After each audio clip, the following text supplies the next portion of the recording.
Voilà, on se retrouve pour un cinquième épisode avec Pierre Léco de Décoder l'écho. C'est toujours un plaisir de te retrouver, Pierre. Bonjour Alexandre, bonjour à tous. Merci de me recevoir une cinquième fois d'affilée. Parce que tu vas là où ça fait mal. Je crois que les décideurs, ceux qu'on appelle les décideurs, s'ils entendent ça, il y a beaucoup de chances qu'ils ne l'entendent pas. Il y a peu de chances qu'ils l'entendent en tout cas. Ça ne doit pas leur faire du bien. On se retrouve pour un cinquième épisode qui va être autour du mythe de la contamination sanitaire, parce qu'on nous a beaucoup parlé de ça. Tu vas un peu nous dire que, ben voilà, tu le dis, c'est un mythe. Mais avant ça, il y a notre stagiaire, français d'ailleurs, Thomas, qui nous a fait un beau petit résumé de toutes les questions de l'épisode 4. Et je le remercie d'ailleurs. Et donc, je vais te poser quelques questions. Il a fait une petite synthèse pour revenir là-dessus, des questions un peu d'ordre plus général. Alors, la dernière fois, tu as montré, je trouve que c'était un des épisodes un des plus importants, c'est la manière dont l'OMS a dicté la façon de penser au fait des hôpitaux et de mettre des codes et de dire qui est malade, qui n'est pas malade, quelle maladie est plus importante. Tout ça pour qui rentrait dans une logique au fait d'un hôpital qui est dévasté financièrement et qui doit, en fin de compte, pour faire de l'argent, adopter ces codes de l'OMS. C'est un peu ce qui avait créé, c'est ce qui a créé tous ces chiffres Covid compte. Et donc, il y a quelqu'un qui demande, mais quel rôle joue le conseil de l'ordre des médecins? Comment expliquer le silence de nombreux médecins qui savent? Voilà, c'est deux questions très larges. Nous, ici, l'ordre des médecins, ils convoquent tous les médecins qui pensent autrement. Je suppose qu'en France, c'est un peu la même chose. Oui, en France, l'ordre des médecins, il a été créé sous Vichy, donc en fait sous l'occupation nazie, pour justement tenir l'ensemble des médecins et puis qu'ils puissent plus être libres de ce qu'ils allaient faire, mais qu'il y aurait un organe qui serait là pour leur taper dessus si jamais ils sortaient du lot. Et puis ça continue, malgré après la libération, on n'a pas arrêté l'ordre des médecins et c'est toujours comme ça que ça se passe. Donc il y a une instance de médecins qui sont là qui sont les responsables de l'ordre et qui décident de ce qu'on a le droit de faire ou de ce qu'ont le droit de faire les médecins ou pas. Donc en fait, c'est très pratique, c'est que s'il y a une influence à faire, au sein d'un groupe, s'il y a un groupe qui est le chef, c'est ceux-là qu'il faut infiltrer, point barre. Et donc c'est-à-dire que voilà, ce qu'ont le droit de faire les médecins dépend de ce que décide, de l'ordre. Et on a bien vu en effet des tas de médecins en France aussi qui disaient: moi j'ai des malades qui arrivent comme d'habitude, puis je les soigne comme d'habitude et puis, j'ai pas de plus de morts que d'habitude». Et ceux qui osaient s'exprimer comme ça, eh bien, ils se sont fait virer, de l'ordre des médecins. Ils étaient plus médecins, ils faisaient plus partie, de ce grand monde des médecins. Donc ça sert à ça, l'ordre des médecins, ça sert à mettre une grosse pression pour forcer, tous les médecins à obéir et donc à ne pas faire ce pour quoi ils ont été formés, c'est-à-dire exercer leur art pour chaque cas particulier de patient qu'ils ont et où c'est à eux de décider, de prendre leurs responsabilités de la manière, dont ils jugent que la personne doit être soignée. Non, voilà, maintenant il y a une instance au-dessus qui permet de contrôler tout le monde. Ouais, oui, donc c'est la même chose qu'ici. Une autre question, aux États-Unis, est-ce que les États-Unis ont une influence particulière sur les classifications médicales et notamment psychiatriques? Je suppose que oui. Si les qualifications psychiatriques dépendent de codes aussi rentrés, dans les hôpitaux, là, le codage dont on expliquait la dernière fois, tout ça, ça vient de l'OMS et donc du coup, les premiers financeurs de l'OMS, ceux qui tiennent les cordons de la bourse, c'est toujours ceux qui décident, ce sont des fonds privés américains. Le premier, c'est Bill et Melinda Gates. Le deuxième, c'est Gavi, une alliance pour le vaccin, détenue par Bill et Melinda Gates. Voilà, donc ce sont les mêmes. Et puis ensuite, c'est le pays qui apporte le plus de sous, c'est l'Amérique, enfin les États-Unis. Du coup, oui, les Américains détiennent finalement la manière dont tout le monde doit faire rentrer les différents codes pour tout ce qui est médical. Donc je suppose que pour ce qui est psychiatrique aussi. Justement, est-ce qu'on peut, on demande, est-ce qu'on peut revenir un peu sur les contributeurs de l'OMS qui, comme dans le documentaire de Bernard Crutzen, l'ancien directeur de l'OMS expliquait que c'était complètement privatisé. Et donc, ils ajoutent les dérives quasiment malthusiennes qu'ils portent. Oui, à partir du moment où vous avez un organisme qui est censé être supranational, livrer des conseils, qui est détenu par des fonds privés, c'est quand même un problème. Surtout quand ces fonds privés assument le fait qu'il faut avoir une seule stratégie et le Gavi, la Science pour le vaccin, c'est: on veut vacciner toute la planète contre tout. C'est voilà, c'est une idéologie Donc à partir du moment où vous avez un fonds privé qui porte une idéologie, qui détient un pouvoir financier sur un organisme comme l'OMS, on a quand même un problème. Donc de base, ça devrait nous choquer et nous dire que, bah, il faut arrêter ça, quoi. C'est pas possible d'avoir une instance, qui porte une idéologie portée par quelqu'un, quoi. Enfin, voilà, c'est quand même un Ouais. sacré problème. Ben, rien, il faudrait rien que ça devrait nous arrêter, quoi. Bah oui, Alors, c'est tout. bon, quand on sait que les médias sont aussi détenus par des fonds privés, on comprend pourquoi la question n'est pas posée. Mais c'est vrai que même les chaînes publiques, c'est assez dramatique. Alors, la question qui pourquoi ne pas organiser un débat contradictoire à ce sujet, notamment, on nous dit avec le professeur Alexander Samuel, docteur en biologie moléculaire et ancien gilet jaune, qui tient un discours différent sur la crise sanitaire. Ben nous, de notre côté, on essaie d'organiser des débats. C'est impossible avec ceux qui pensent autrement. Qu'est-ce que tu en penses, Pierre? Mais alors, il se trouve que, enfin, moi, je débat avec des gens qui sont pas d'accord avec moi dans un cadre privé d'ailleurs, voilà, je fais partie de différentes instances de discussion avec des chercheurs et on n'est pas tous d'accord et donc moi, j'avance un certain nombre d'arguments, d'autres personnes m'en opposent d'autres et puis, bah, oui, la science, normalement, c'est une discussion.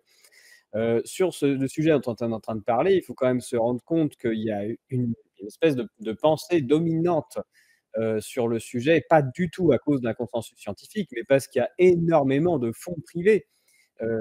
Ça arrange énormément les laboratoires pharmaceutiques de penser que le mal-être des gens serait dû, à des microbes externes qu'il faudrait combattre grâce à de la chimie. Tout tient là-dessus. Donc oui, il y a des tas de gens qui travaillent sérieusement sur le sujet, même, il y a pas de problème, qui ont des tas de machineries, qui font des expériences, mais à l'origine de tout ça, il y a quand même, une théorie que et comme toute théorie, bah, voilà, il y a des gens qui l'admettent et qui travaillent dans ce sens-là, mais on est censé aussi pouvoir la questionner, voire même la réfuter si on a des arguments qui montrent que la théorie a tort et c'est un peu ce qu'on va voir aujourd'hui, ce qu'on va continuer de voir. Je vous ai déjà montré un certain nombre des incertitudes du côté des tests notamment, du séquençage, de ce qu'on est en train de montrer sans vouloir, jeter, comme on dit, jeter le bébé avec l'eau du bain. Il faut être conscient du nombre d'incertitudes qu'il y a tout au long de cette théorie, tout au long des expériences qui sont faites et donc il faut se méfier de conclusions hâtives où on admettrait que tout est vrai et tout marche parfaitement et puis derrière on en tire des conclusions. Bah, voilà, c'est comme dans toute théorie, voilà, il y a ces ténors, on va dire, ces gens qui travaillent dedans et on a eu tout au long de l'histoire et puis, bah, régulièrement ces théories tombent et c'est remplacé par d'autres. Il se pourrait qu'on soit à un moment charnière où on a peut-être été trop loin, même si tout n'est pas faux, mais trop loin dans une théorie, parce que ça a arrangé beaucoup de monde et peut-être qu'elle va finir par tomber, hein. Et il est fort probable que dans quelques années, décennies, j'en sais rien, on rigole un bon coup en imaginant ce qu'on pensait au 20e ou 21e siècle sur ce qu'était, la virologie, enfin la théorie microbienne et cetera. Peut-être qu'on sera passé à autre chose. Enfin, il ne faut pas se dire que enfin, c'est quand même un comble de penser qu'aujourd'hui, on aurait la vérité absolue. Ouvrez un magazine scientifique des années 70 et rigolez un bon coup quand même. Enfin voilà, ça évolue en permanence. Alors, dernière question large, auquel on ne pourra pas répondre, mais je veux dire, complètement. Comment penser un nouvel hôpital plus éthique? Je dirais comment penser de manière générale une société plus éthique? La société plus éthique, à mon sens, de toute façon, elle démarre par l'existence de contre-pouvoirs. Il faut pouvoir se défendre et il faut, être capable de ne pas accepter des dogmes d'une personne ou d'un groupe de personnes qui détiendraient un pouvoir immense.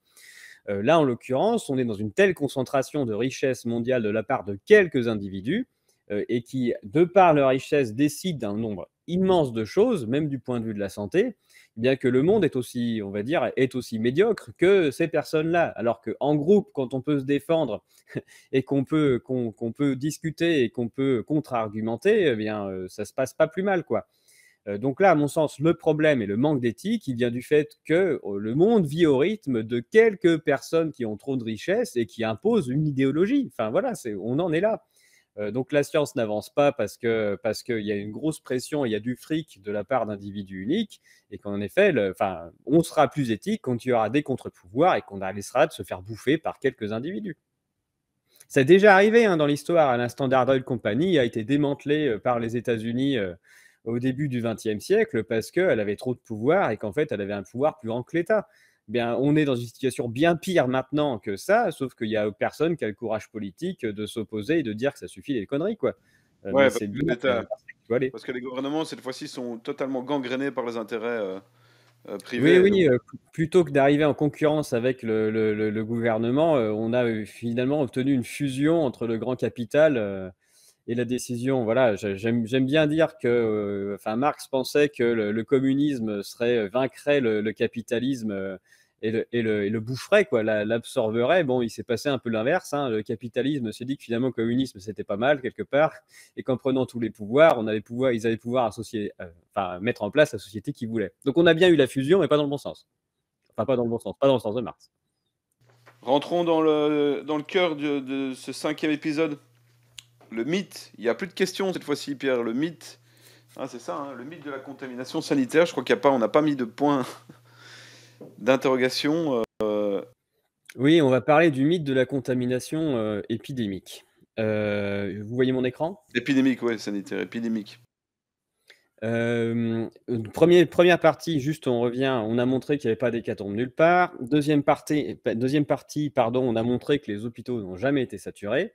Troisième partie, on a montré qu'en fait, ce qu'on appelait malade, en fait, il y avait moins de malades que d'habitude, en particulier ce qui était codifié grippe auparavant, et que finalement, ce sont les tests qui ont fait, qui participent à la propagande et sur lequel tient tout le discours de dire attention, il y a une épidémie, etc. C'est une épidémie de tests. Et on a montré qu'il n'y avait même pas de rapport entre les tests et les malades. Et on a vu en 4e point que c'était pareil pour l'hôpital. Ce qui compte, c'est la codification et donc c'est la manière dont on remonte les soi-disant cas Covid hospitaliers. Et on a montré que voilà, il y a l'OMS qui décide de codes d'urgence et que les hôpitaux ont intérêt à déclarer du Covid partout pour obtenir des financements. Donc voilà, c'est les 4 premiers points. Et donc maintenant, on va se poser la question, mais qu'est-ce que c'est qu'une épidémie? Une épidémie enfin voilà, puis bon, c'est moi ce que je croyais au début, hein, c'est ce que j'avais appris, c'est que s'il y a des malades, c'est parce qu'il y aurait, des méchants microbes, qui seraient là un peu partout invisibles et puis quand on a un malade quelque part et bien, il contaminerait, ses proches et on aurait comme ça des épidémies, c'est-à-dire une augmentation du nombre de malades à cause de quelque chose qui se transmet d'un individu à un autre et donc le microbe transmis serait à l'origine des épidémies. Et donc moi, c'est ce que je croyais, j'ai pas mal bossé dessus, en essayant de faire marcher les trucs et puis, ça n'a jamais marché, et pour cause, les statistiques me montrent exactement, le contraire et que c'est pas pour ça qu'il y a des malades. On va commencer par montrer que finalement, on a un vrai problème de dogme et de croyance qui est que, en adoptant la croyance, que, une épidémie, c'était une propagation, c'est-à-dire les malades venaient d'une propagation épidémique. On a créé des modèles mathématiques et maintenant on fait comme si ces modèles mathématiques détenaient la vérité. Donc on va les montrer assez rapidement, mais du coup et le modèle mathématique permet de masquer les hypothèses de départ. C'est-à-dire qu'on monte des modèles en disant: «Regardez, c'est la vérité, c'est ça qui se passe», mais sans dire que tout ça tient d'une théorie à l'origine et qu'en fait on n'a jamais vérifié si c'était vrai. Et d'ailleurs, ces modèles mathématiques, c'est exactement ce qui fait que vous entendez partout dans la presse, les médias, même le gouvernement dira, «Il y a une propagation exponentielle des malades», donc on verra ce que c'est qu'une exponentielle, et on verra que ça n'est jamais vérifié. J'ai jamais trouvé la moindre trace de propagation exponentielle, mais s'ils parlent de propagation exponentielle, c'est pas parce qu'on l'observe, c'est parce que ça vient du modèle. Donc on pose un modèle qui met une exponentielle et puis ensuite on commente ça, sans jamais se poser la question si c'est vrai et quand on vérifie, en fait, il y en a pas. On verra ensuite que, ça c'est un résultat, donc il y a pas mal de gens qui m'en parlent là en ce moment en me disant: «Il faudrait publier dans une grande revue et cetera pour ça parce que c'est très important». Voilà, moi j'ai été on en parlera, j'ai été contacté par un ingénieur, on a bossé sur le lien entre mortalité et température et c'est parfait et donc on découvrira, alors là, faites attention, vous allez faire un grand bond scientifique, que l'hiver, il fait froid et puis on est malade, et que c'est ce qui explique les maladies, et qu'il y a pas de propagation. Il y a, des liens entre, les malades et donc la mortalité et tout bêtement la température extérieure. Quand il y a une canicule, les gens meurent et puis, quand il fait froid aussi, les gens meurent, point. Il se passe pas grand chose d'autre. On verra ensuite, ce que c'est que on verra ensuite les hypothèses qui ont été faites pour, définir ce qu'est le microbe et dire que c'était l'agent pathogène et qui était responsable. Et on verra les hypothèses au fur et à mesure du temps. Sur quoi ça tient, en fait, ce fait de dire s'il y a des malades, c'est à cause des microbes et que ça se transmet. C'est Et puis, l'idée du terrain, Pierre, aussi? on finira par une étude qui est encore en ligne, qui est sur Nature, qui prend tous les dogmes que l'on voit ici, là, qui met en place un modèle sans jamais le vérifier, pour à la fin conclure que oh là là, la Covid c'est très grave et que ça fait plein de morts et qu'heureusement qu'il y a des mesures barrières. Et on verra que c'est de la science complètement à l'envers. Voilà. C'est-à-dire, on suppose un dogme vrai sans jamais le vérifier. On fout des modèles comme ça. D'ailleurs, on verra qu'ils ne marchent même pas, donc ils sont obligés de les triturer pour ensuite faire la promotion des mesures gouvernementales. Donc voilà, on va voir que finalement, toute la psychose et tout ce qu'on raconte sur la contamination épidémique, ça tient sur rien et qu'en fait, il n'y a rien qui le justifie en termes de statistiques aujourd'hui. On va commencer par rappeler, voilà, il y a tout simplement, il y a des cycles annuels de hausse et de baisse de mortalité et les gens meurent plus l'hiver que l'été. Donc ça, ce sont, j'aurais pu prendre la Belgique, tiens, vu que je suis avec vous, mais tant pis. Ça, ce sont les nombres de décès tous les jours selon la tranche d'âge depuis 2013. Donc, on peut voir que les moins de 60 ans en France, ils décèdent toute l'année quasiment pareil. Il y a des variations, mais qui peuvent être dues au hasard. Et qu'au fur et à mesure qu'on avance en âge, il y a des variations plus importantes qui ont lieu l'hiver, autour de l'hiver ici. Et on voit bien que ces variations-là, elles sont assez régulières. Ça change d'une année sur l'autre assez fortement. Mais donc voilà, le principe général, c'est que les augmentations de mortalité ont lieu en période hivernale. Et ça, c'est régulier, c'est tout le temps. Et le discours que moi, je croyais et qu'on m'a expliqué jusqu'ici, c'était de dire, si les gens meurent l'hiver, c'est parce qu'il y a la grippe qui arrive, notamment de Chine, qui se propage d'individu à un individu. Donc, ce sont les virus grippaux qui se propagent à ces moments-là et qui créent ces hausses de mortalité. Et donc ça s'illustre par ces comptages dont on a parlé, hein, qui sont des comptages hospitaliers, là, avec les fameux comptages de malades Covid, grippe, que vous avez partout. Et donc c'est là où on avait montré dans la vidéo que les comptages de malades Covid, ils ont été assez ridicules depuis 2 ans, même par rapport à ce qu'on comptait habituellement en grippe. Donc c'est ça, ça fait, et on a montré que ces comptages-là, finalement, ils étaient imposés notamment par l'OMS, qui veut absolument un comptage en termes de décès, en mettant c'est quoi la maladie qui a tué le bonhomme, et puis que du coup, on a des jolies cases qui sont remplies au niveau des hôpitaux, et qu'avant, on codait grippe, et maintenant, on code Covid.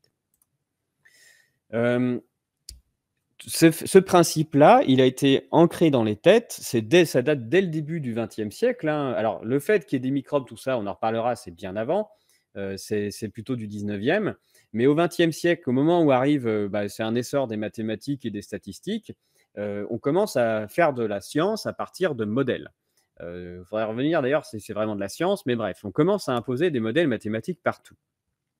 Et donc, la pensée du modèle le plus connu, il y en a différentes variantes, mais voilà comment ça se présente, c'est le fameux modèle SIRD sur lequel sont basés la quasi-totalité des modèles épidémiques qui sont proposés. Donc c'est vraiment, et donc là, on est dans le cadre d'une idéologie. C'est-à-dire que si on pense d'abord que s'il y a des morts l'hiver ou pendant n'importe quel événement où il y a des malades et on appelle ça une épidémie, c'est parce qu'il se passe ce système-là.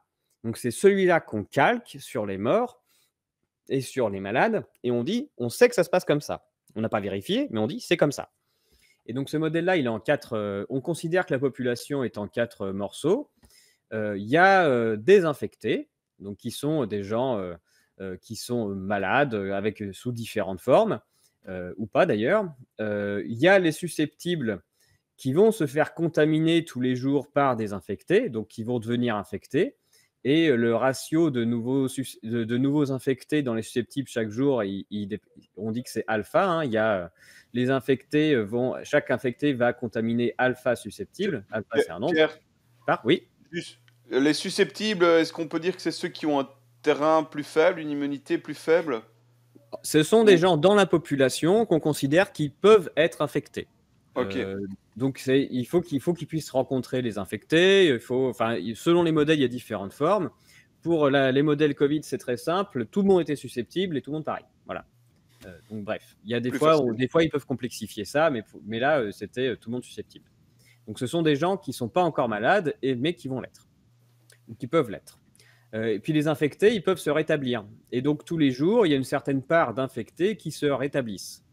Et qui dit rétabli dit plus malade. C'est là qu'intervient, pareil, la théorie de l'immunité, qui est j'ai été infecté une fois, je suis donc rétabli de manière et je ne pourrai plus être réinfecté. Donc je sors des infectés et je suis plus susceptible. Donc il y a un nombre bêta qui part du côté des rétablis.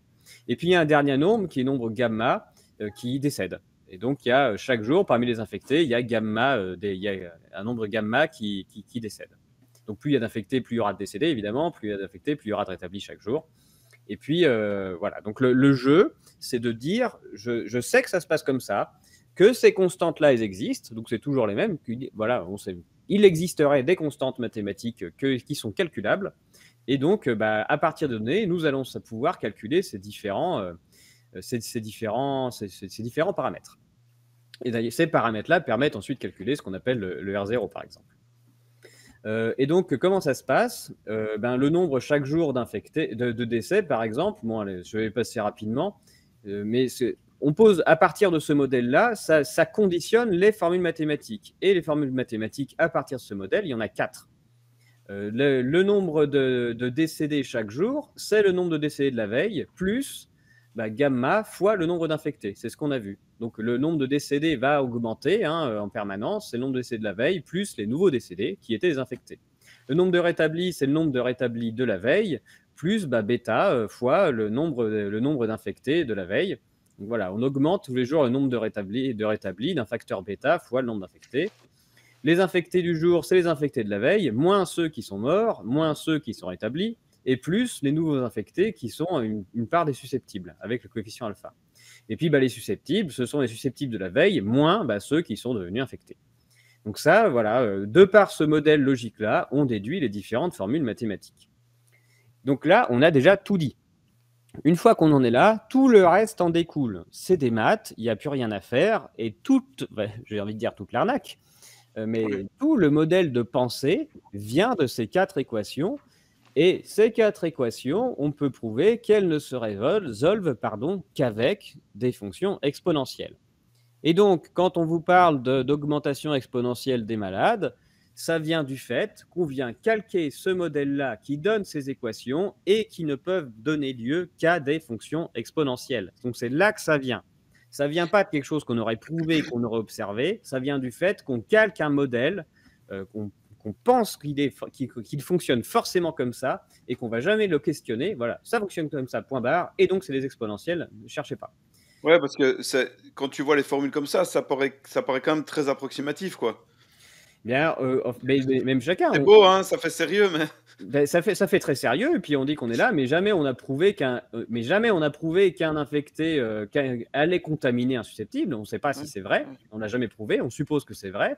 On n'a jamais prouvé qu'un rétabli serait jamais remalade. Voilà, on n'a jamais prouvé que du coup qu'il allait retourner dans les susceptibles. On n'a rien prouvé de tout ça.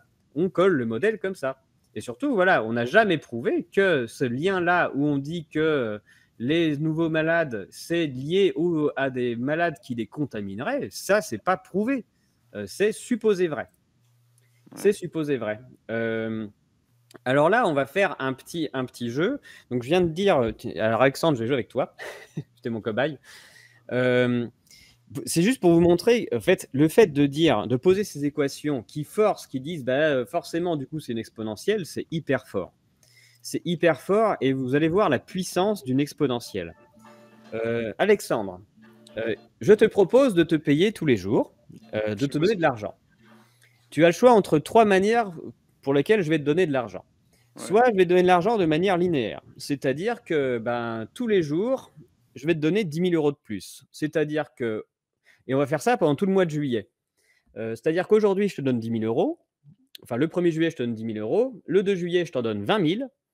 Le 3 juillet, je t'en donne 30 000, et puis après 40 000, 50 000, et j'augmente comme ça jusqu'au 31 juillet. D'accord? Tu me suis, Alexandre? Ça, c'est le modèle linéaire. Le 31 juillet, j'aurai 310 000. Plus, enfin, je te donne plus chaque fois d'avant. Tu additionnes tout ce que tu as gagné avant. Hein. 310, plus 300, plus 290, ouais. Voilà. Ou bien je te propose un modèle au carré sur une base de 30 €. Donc, c'est-à-dire que je commence le 1er juillet et je te donne 30 € au carré. Donc, c'est-à-dire 30 € fois 30 €, c'est-à-dire 900 €. Le lendemain, je te donnerai non pas 30 €, mais je te donnerai 60 €, 30 € plus 30 € au carré. 60 € au carré, ça fait 3 600 €. Le lendemain, je te donnerai pas 60, mais 90 au carré. Ça fait 8 100.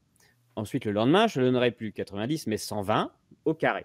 14 400, etc. Donc, à chaque fois, je rajoute 30 et je mets au carré. Et donc, à la fin des 31 jours, tu gagneras pas mal. Ou bien, troisième possibilité, je te propose de te payer de manière exponentielle. C'est-à-dire que le 1er juillet, je te donne 1 centime.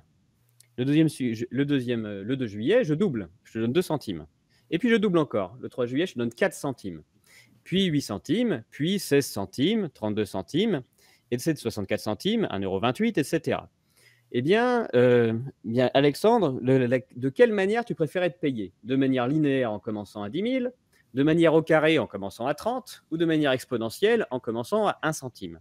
C'est un piège, Pierre. Tu C'est sens un dans ton dos, piège. Alexandre? Alors, si c'est que sur un mois, je sais pas si je prendrais l'exponentielle, mais à mon avis, l'exponentielle peut être la plus intéressante sur la durée. Mais d'un point de vue Allez. statistique, je suis pas le meilleur, mais a priori, j'aurais envie de dire linéaire comme ça, mais je pense que Eh c'est bien, un piège. voilà le calcul. Si tu choisis le linéaire, c'est la courbe orange. À la fin des 31 jours, tu auras gagné 5 millions d'euros. Si tu choisis le carré sur une base 30, à la fin de nos 31 jours, tu auras gagné à peu près 10 millions d'euros. Et Et si tu avais choisi l'exponentielle, l'exponentielle en démarrant à 1 centime, à c'est la fin mieux. des 31 jours, tu aurais gagné plus de 20 millions d'euros. Voilà, je me suis pas gouré. Ben... Et Donc il ça se vous base montre que sur que, des exponentielles, c'est ça. voilà. Et donc, ça vous montre que ce modèle exponentiel, il fait qu'on va faire croire en permanence qu'il va y avoir une explosion du nombre de malades. Et ça, c'est totalement. Vous ne le voyez pas dans le modèle. On vous dit, voilà, c'est exponentiel, mais il faut vous rendre compte la puissance que ça a. Et donc, quand ils font de la modélisation derrière, ils vont dire, oh là là, c'est très grave, comme c'est une exponentielle, il va y avoir une explosion du nombre de malades. Mais ils ne savent pas qu'il y a une exponentielle. C'est leur modèle initial qui le suppose et qui n'a jamais été prouvé, qui dit qu'il y a une exponentielle. Et donc, ils font très peur avec des chiffres parce qu'ils sont en train de regarder cette courbe-là. Alors qu'on n'a jamais prouvé que la réalité ressemblait à ça, plutôt qu'à une courbe au carré ou une courbe linéaire. Donc, toute la psychose depuis le début des chercheurs qui vous disent « Oh là là, c'est très grave, regardez mon modèle, montre qu'il y aura plein de morts bah, », c'est parce qu'ils sont en train de prévoir une explosion du nombre de morts sans jamais avoir vérifié que c'était vrai. Tout ça basé sur un modèle imaginaire et sans jamais vous dire que le modèle est imaginaire. Donc c'est ça qu'il faut bien comprendre que ce modèle SIRD, il n'est pas vérifié, il est supposé vrai et que tout découle de ça. Et donc on fait peur avec des chiffres, même dans les décisions gouvernementales, on vous montre des modèles machin de propagation sans jamais vérifier que c'est vrai. Et ben du coup, moi je me suis posé la question tout simplement, mais est-ce que c'est vrai? C'est-à-dire, est-ce que je vois quelque part dans toutes les données qu'on a, dans toutes les données françaises et européennes, est-ce que je vois une exponentielle quelque part? Est-ce que je vois une propagation? Et si on ne voit rien, s'il n'y a pas de propagation, on a quand même un problème. C'est-à-dire que tout ce qu'on est en train de faire depuis le début, comme soi-disant mesure, tout ça pour casser les exponentielles basées sur un modèle, eh bien, ça c'est basé sur une croyance, un mythe. Premier résultat. Je vous fais déjà un tout petit peu historique. C'est quand même, j'ai essayé de bosser pendant plus d'un mois avec des fichiers, tout ça, à créer des modèles de propagation pour voir comment les maladies se propageaient en Europe. Et que j'arrivais à rien. Il n'y avait rien qui marchait de bien, ni en France, ni en Europe. En triturant un peu les trucs, j'arrivais à peine à marchoter sur une propagation rapide. Enfin bref, c'était très peu satisfaisant. Et je me disais, mais c'est quand même bizarre. Je me disais, mais je sais, parce que je pensais savoir que ça se passe comme ça, mais alors pourquoi il n'y a rien qui marche? Et jusqu'à ce que je fasse une petite... voilà, on s'est rencontrés grâce à Jérémy Mercier, j'ai rencontré Denis Rancourt, Canadien qui a fait énormément bosser sur les modèles, qui est très calé sur le sujet. Et donc, je lui dis, voilà, j'ai réussi à faire un petit modèle qui montrerait qu'il y aurait une propagation par le sud, tout ça.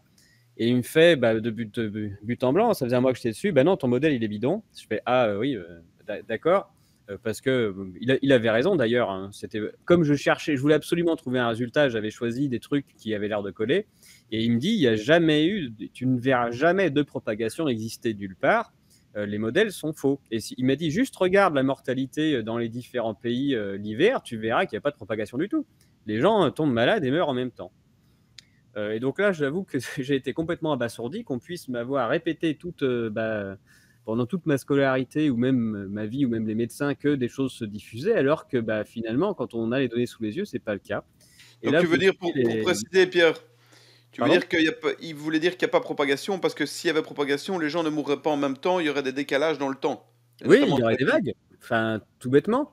Et donc juste là, vous regardez, ce sont les décès, je les ai standardisés pour pouvoir les mettre sur la même échelle entre la France, la Suède et le Portugal. Les gens meurent absolument en même temps. Il y a pas et ça tout démarre en même temps, enfin, il y a pas de décalage temporel. J'ai pris les plus extrêmes que j'ai pu trouver notamment entre la Suède et le Portugal. Voilà, vous imaginez le nombre de milliers de kilomètres d'écart. Donc en fait, si jamais on admet le principe que les gens tomberaient malades à cause de contamination qui se ferait en forme de vague, ça veut dire que globalement, les Suédois et tous, ils contaminent les Portugais. Ça n'a pas de sens. Donc tout le monde, là, on a vraiment un problème par rapport au modèle, c'est qu'on l'admet, mais juste qu'on veut regarder ce qui se passe, il n'y a pas de vague. Il y a une augmentation complètement synchrone sur le nombre de décès, et ça, c'est partout en Europe. Et voilà, l'hiver, tout le monde en même temps, ou même l'été, pendant les canicules, on verra, mais Mhm. les gens meurent absolument en même temps. Donc, il n'y a pas de décalage.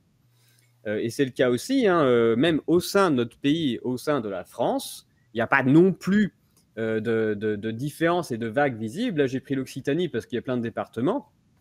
Mais voilà, il y a pas de décalage temporel. Bon, là, j'aurais dû mettre plus de dates, mais il n'y a pas de décalage. Vous voyez, les vagues ici, qu'on voit un tout petit peu de mortalité en Pyrénées-Orientales, elles arrivent exactement au même moment dans le Tarn, dans l'Hérault, dans les Hautes-Pyrénées. Enfin, c'est tout le monde en même temps. Donc, il n'y a pas quelque chose qui arriverait par un côté et puis qui se manifesterait. Les pics, donc c'était bien ça qu'il fallait regarder comme stat, c'est les pics de mortalité. Ils ont lieu de manière parfaitement synchrone partout et à toutes les échelles. Donc, on a quand même un problème avec la théorie, hein, qui serait que les gens se contamineraient et qu'on aurait des vagues de contamination. C'est que globalement, juste quand on regarde les chiffres de mortalité, c'est pas le cas du tout. Et donc là, on a un premier problème qui est qu'il n'y a pas de diffusion. Hein, voilà, il n'y a aucune trace de quelque chose qui se diffuse. Et donc la deuxième question que je me suis posée, bon, s'il n'y a aucune trace de choses qui se diffusent, est-ce qu'il y a une exponentielle quelque part? Parce que bon, on a dit, si le modèle est vrai, alors il se résout avec des exponentielles. Est-ce que ça existe, l'exponentielle, par exemple en termes de mortalité? La mortalité suit forcément un schéma exponentiel, puisque tout découle, dans les équations qu'on a vues, ce sont des exponentielles. Donc ça, ce sont les décès quotidiens. Donc là, j'avais 70 ans de données, hein, depuis 1968. Donc là, la traînée orange que vous voyez, c'est l'intervalle de confiance avec toutes les données. Et puis, j'ai mis quelques années un peu pas dire symbolique, mais assez connues. Par exemple, il y a la canicule de 2003 ici, là, qui fait une belle montée. Il y a les années Covid 2020, 2021, 2019, 2020. Puis j'ai mis aussi quoi? J'ai mis la grippe, ce qu'on a appelé la grippe de Hong Kong ici que vous voyez, hein, 1969-1970, où il y a eu une vraie grosse mortalité entre décembre et janvier. Donc ma question, c'est est-ce que là, quand on a une belle montée de moments où on dit ça c'est la grippe de Hong Kong ou bien ça c'est Covid, eh bien est-ce qu'on a des exponentielles?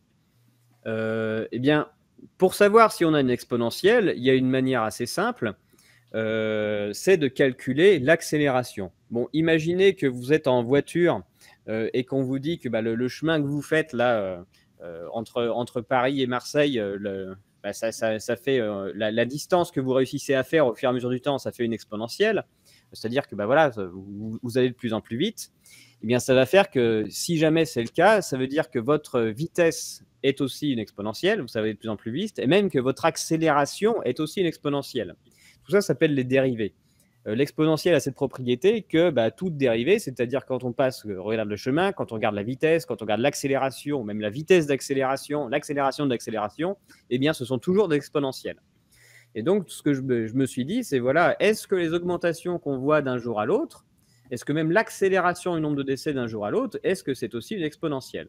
Et donc, pour ça, il suffit de calculer la différence de la différence, qu'on appelle la dérivée seconde, d'un jour à l'autre, pour regarder si jamais ça, ce sont des exponentielles, je devrais voir des courbes tout écrabouillées partout, sauf aux endroits où j'ai les fameuses épidémies. Et là, on devrait voir des belles bosses en passant à dérive seconde. C'est normalement ce qu'on devrait voir.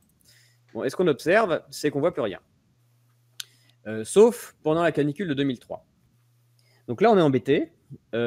Si on croit au modèle exponentiel et qu'on fait juste cette petite vérification, c'est que dans toute l'histoire des épidémies hivernales depuis le début, il n'y a pas la moindre trace d'une exponentielle nulle part. Donc il n'y a pas d'augmentation exponentielle du nombre de morts nulle part en France, à aucun moment, ça n'est jamais arrivé. Donc ça, pour préciser, hein, pour ceux qui aussi en statistique sont pas des pros, ça bat en brèche leur présupposé sur lequel tout est basé. C'est ça qu'il faut dire, qui est Bah très oui, important. s'il n'y a pas d'exponentielle, c'est que le modèle est faux, point. Donc, c'est-à-dire que le fait de dire qu'il y aurait des malades parce que les gens se contamineraient et que ça augmenterait de manière exponentielle, ça ne tient juste pas la route. Enfin, il n'y a pas la moindre trace que ça existerait quelque part. Le seul moment où ça marche, c'est pendant une canicule. Et ça marche aussi à d'autres moments, c'est pendant les accidents d'avion. Il y a aussi les accidents d'avion que je n'ai pas représentés ici où on voit ce genre de courbe. Donc, c'est-à-dire que pendant les épisodes où on dit qu'il y a propagation épidémique, donc l'hiver, il n'y a pas d'exponentielle. Et pendant les épisodes où on dit, bah non, c'est pas une propagation épidémique, c'est une canicule ou c'est un accident d'avion, et ben il y a des exponentielles. C'est-à-dire que le modèle ne marche jamais, sauf quand on ne veut pas qu'il marche. Voilà. Donc ça veut dire qu'on pourrait calculer, ici pendant la canicule, on pourrait faire marcher le modèle, hein, il marcherait beaucoup mieux. Et on pourrait calculer le nombre de gens contaminés par la canicule chaque jour, en imaginant que voilà, les gens qui meurent de la canicule, c'est parce qu'ils se contaminent de chaud les uns les autres. Ça, le modèle marcherait très bien. Alors qu'en fait, on le calque sur des moments où il n'y a aucune raison de le faire marcher. Donc voilà. Donc il n'y a pas de. Désolé, c'était un peu long, mais c'est pour vous montrer que Ouais. calque un modèle, on n'a jamais vérifié s'il marchait, et juste quand on va chercher les données pour se poser la question, est-ce qu'il se pourrait qu'il marche? La réponse est non. Il n'y a nulle part où il peut marcher ce modèle. Ouais, donc ni en 2020 ni en 2021. Et l'idée, c'était que le lundi, il y avait 2 malades, le mardi 4, le mercredi 8, et c'est ça plus ou moins. Et ça. C'est ça, sur la base, voilà, c'est pas forcément une exponentielle à base 2, mais voilà, c'est censé Ouais, vraiment ouais. monter fortement chaque jour, et ça n'est pas le cas. Je vous le montre là, je vous l'ai montré sur les décès, mais j'ai aussi fait le calcul parce qu'on a eu beaucoup débattu avec un médecin, et je l'ai fait aussi sur les entrées d'hôpital, et c'est pareil, il n'y a pas d'augmentation exponentielle non plus, nulle part, à aucun moment. Voilà, donc l'exponentielle n'existe pas. Après, l'exponentielle n'existe pas, mais si vous dites à votre ordinateur, par exemple pour la vague, ce qu'on a appelé la première vague Covid, vous dites à votre ordinateur, je sais que c'est une exponentielle, point barre, parce que c'est mon équation, et que vous lui dites, calcule-moi la meilleure exponentielle, il va le faire. Donc, c'est-à-dire que si vous supposez que c'est votre modèle a raison, point, et que vous devez forcer les choses pour que votre ordinateur vous trouve la meilleure façon de coller à cette courbe, il va le faire. Mais ce n'est pas pour autant que le modèle est bon. Il va juste calculer la meilleure. Je vous montre un exemple. Si vous utilisez vous allez charger ces données dans le fichier Excel et que vous demandez à Excel, trouve-moi la meilleure exponentielle qui colle à cette courbe-là, il va le faire. Et là, je vous le montre ici. Donc ça, c'est c'est étalé, mais c'est bien l'augmentation du nombre de décès d'un jour à l'autre qu'il y a eu en 2020. Et puis, j'ai dit à Excel, calcule-moi le meilleur modèle exponentiel qui va dessus. Et il le calcule, hein, il trouve un truc. Et puis après, il calcule on va dire la qualité du modèle qui se mesure avec le R2. Et plus il est haut, et mieux c'est. Eh bien, il dit R2 0,8. Oui, ça marche. J'arrive à faire coller une exponentielle dessus. Ouais, il trouve ce qu'on veut qu'il trouve, quoi. Bah oui. Mais vous lui dites, collez-moi un modèle linéaire. Eh bien, il trouve aussi un modèle linéaire. Puis il dit, le R2 est très bon, 0,83. Et alors là, je lui ai dit, montre-moi, j'ai fait exprès tout à l'heure de te proposer un salaire au carré. Je lui ai dit, montre-moi un modèle polynomial de degré 2, c'est-à-dire un peu comme un salaire au carré. Et là, il trouve un R2 encore bien plus fort. Donc, on peut caler un modèle exponentiel, mais si on veut expliquer l'augmentation du nombre de décès en mars-avril 2020, ce n'est pas du tout l'exponentiel qui l'explique le mieux. C'est un modèle de degré 2. Et c'est quoi un modèle de degré 2 ? Eh bien, imagine, Alexandre, que tu as une mosaïque par terre avec des petits carreaux de carrelage, et puis que tu balances, tu fais couler de la flotte dessus, et tu comptes le nombre de, tu comptes le nombre de carreaux mouillés. Eh bien, tu vas obtenir un carré, parce que c'est comme ça que ça avance, et que tu vas avoir de plus en plus de carreaux mouillés. Et donc, ça n'a rien à voir. Donc, c'est-à-dire que ce que ça montre, c'est que le nombre de malades n'a rien à voir avec le nombre de malades du jour précédent.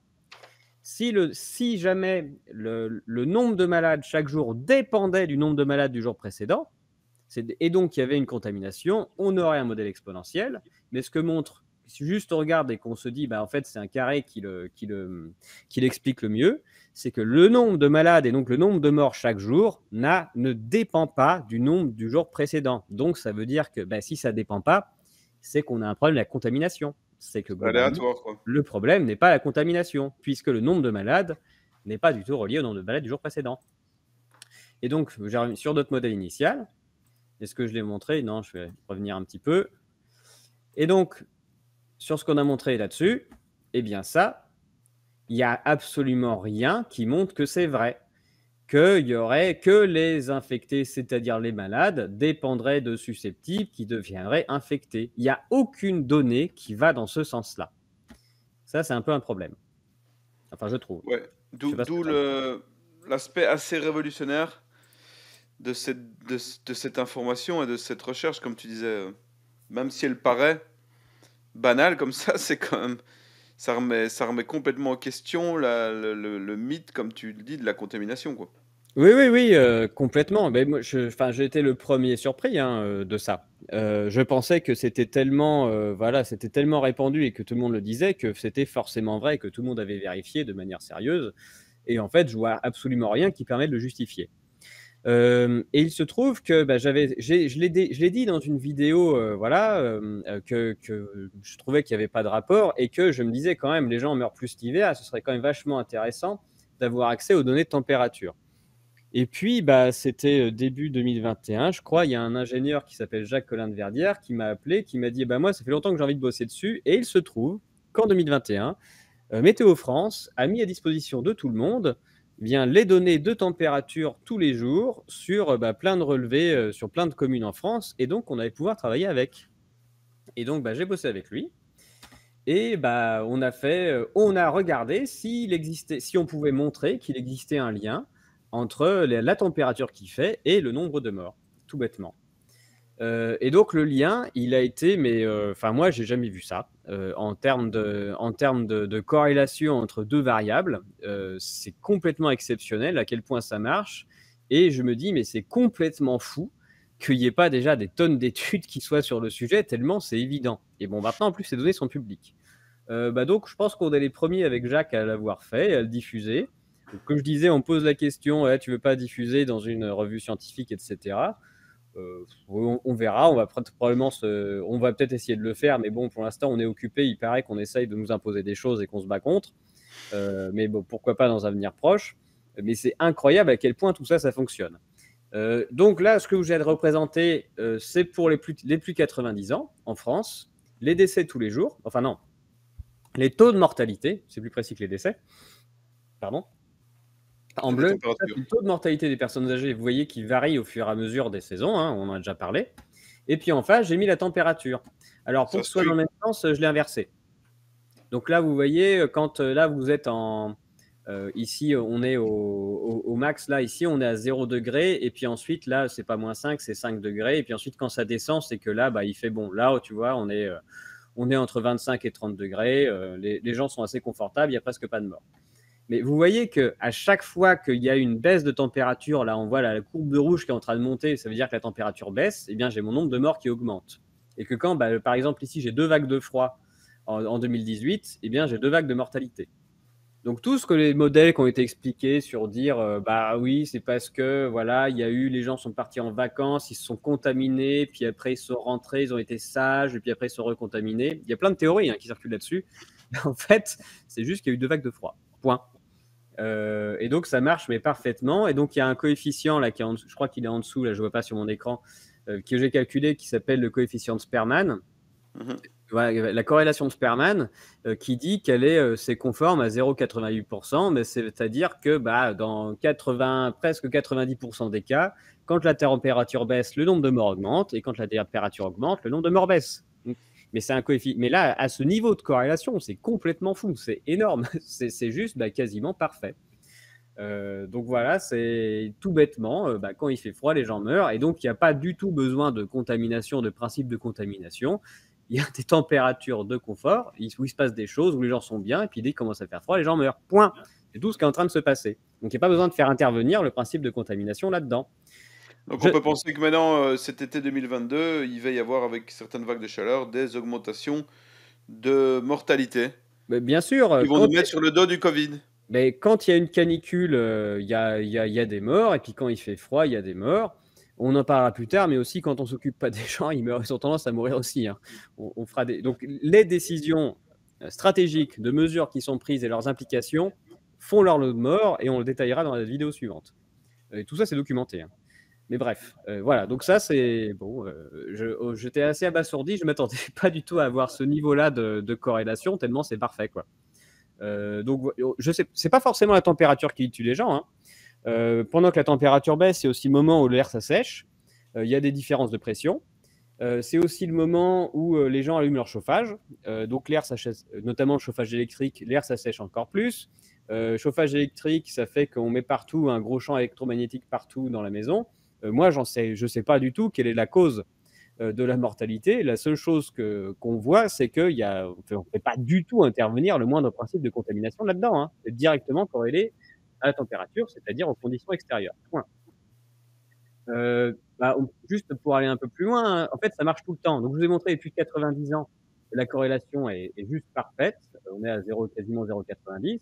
Ici, c'est 85-89 ans, ça marche aussi nickel. On voit la corrélation qui est quasiment du même niveau. Et puis ensuite, plus je descends en âge, ici 65-69 ans, ça marche encore un peu, mais c'est moins. Ça veut dire que la corrélation baisse. Ça veut dire que plus je descends en âge, et moins les gens sont sensibles aux variations de température. Et on voit bien que plus je descends en âge, et moins j'ai de morts l'hiver.